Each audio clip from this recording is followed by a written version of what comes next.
ప్రముఖ పర్యాటక ప్రాంతం Yadagirigutta town police station CI నియామకానికి నోచుకోవడం లేదు. రాజకీయ ఒత్తిళ్లు, ఇతర కారణాలతో గత 15 రోజులుగా ఇక్కడ ఉన్న సిఐ ట్రాన్స్ఫర్ కావడంతో తీవ్ర చర్చనీయాంశంగా మారింది. సిఐగా విధులు నిర్వహించిన రమేష్ స్థానంలో ఎవరిని ఇప్పటి వరకు నియమించలేదు.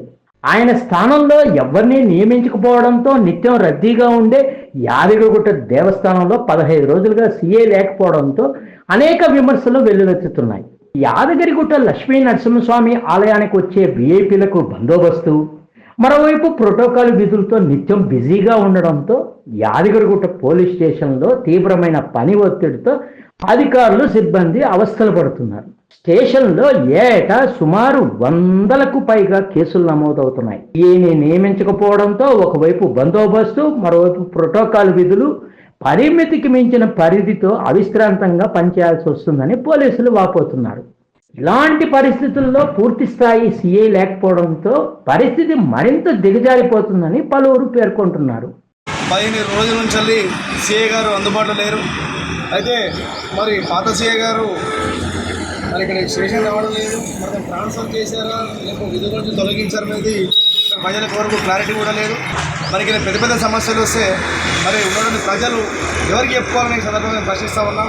ఎందుకంటే ఈ కాంగ్రెస్ ప్రభుత్వంలో కనీసం ఒక పోలీస్ స్టేషన్కు ఒక సీఐ నియమించే దమ్ము కూడా లేదు. మరి వచ్చేటువంటి అధికారులు మరి బెదిరిస్తురా, మీకు అధికారికి రావడానికి ఇష్టపడతలేరా, మళ్ళీ ఇప్పుడు రాష్ట్రంలో సీఐలు దొరకలేరా? మరి దీని విషయం మీద మరి స్థానికమైన ప్రభుత్వ అధికారులు మరియు రాజకీయ నాయకులు దీనికి సమాధానం చెప్పాలి. ఎందుకంటే మరి మీరే పాలిస్తారా మరి పోలీస్ స్టేషన్ ఉంది కాబట్టి ఖచ్చితంగా మరి తొందరలో ఈ యొక్క పోలీస్ స్టేషన్కి కొత్త సీఐ గారు నియమించాలని ఈ సందర్భంగా మేము డిమాండ్ చేస్తాం.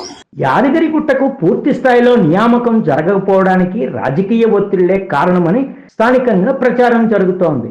జిల్లాకు చెందిన ప్రజాప్రతినిధులు కూడా ఇక్కడ అధికారుల నియామకానికి సిఫార్సులు చేయడం స్థానిక ప్రజాప్రతినిధులకు ఇరకాటంగా మారింది.